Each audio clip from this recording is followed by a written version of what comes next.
ఈ రోజే డౌన్లోడ్ చేయండి. మీ ఫేవరెట్ షోస్ చూడండి. బొట్టుంటే మనిషి బతికున్నట్ట. ఎక్కడ ఈ విడ్డూరాన్ని నేనెక్కడా చూడలేదమ్మా. అయ్యిందా ఇంకేమైనా ఉందా? అవకాశం దొరికింది కదా ఓ వాయించేస్తున్నారు. చెవులో రక్తం వస్తుంది నాకు. ఎలవయ్యా, దైవ సాక్షిగా చెప్తున్నానండి, నేను చెప్పేది నిజమండి, నా మాట నమ్మండి.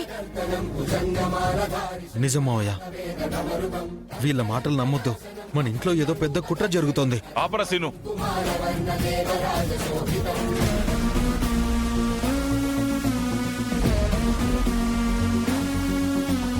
వదినా, ఆ రోజు నువ్వు అమెరికా వెళ్ళి ఆజ్యం తీసుకొచ్చినప్పుడు అన్నయ్యకి ఇష్టం లేకపోయినా నువ్వు చేసింది కరెక్టే అనిపించింది. మా వదిన ఏం చేసినా ఆలోచించే చేస్తుంది అనిపించేది. కానీ ఇప్పుడు నాకు మీరు కొత్తగా కనిపిస్తున్నారు.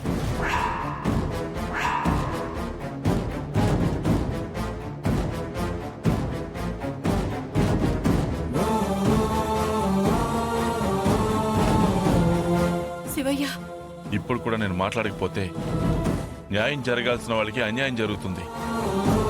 నేను అన్యాయాన్ని సహించలేను. ఏం మాట్లాడుతున్నావు శివరాం? అవునన్నయ్య, నువ్విచ్చిన హక్కుతోనే నేను మాట్లాడాల్సి వస్తుంది. నన్ను మన్నించండి. ఎందుకు వదినా ఆద్య కోసం ఇంకొక ఆడపిల్లకి అన్యాయం చేయాలని చూస్తున్నావు?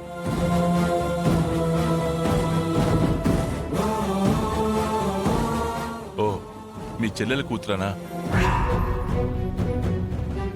బంధం కోసం మనం నమ్మిన ధర్మాన్ని చంపేస్తావా? ఆద్యకి చారుకి మధ్య జరుగుతున్న వాదన కాదు, న్యాయానికి అన్యాయానికి జరుగుతున్న వాదన. నేనేంటో తెలిసి కూడా నువ్విలా మాట్లాడుతున్నావా శివయ్య? చలపతి బతుకున్నాడని అన్నయ్య నమ్మించడం తప్పే కదా వదినా? శివరాం, ఎవరితో ఏం మాట్లాడుతున్నావు కాస్త చూసుకుని మాట్లాడు. చెల్లెమ్మ నేను అమ్మలా చూసుకుంది. ఎప్పుడేం మాట్లాడాలో నాకు తెలుసు బావా.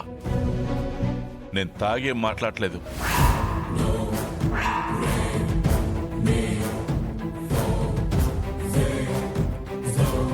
ఏంటి మావయ్య ఇది? అన్నిటికీ కారణం నువ్వురా.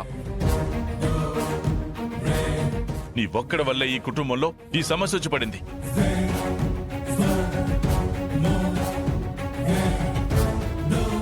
వదినా, చారు మీద ఎందుకంత కక్ష కట్టావు? వాస్తవానికి సీను మొదట తాలి కట్టింది చారుకి కదా.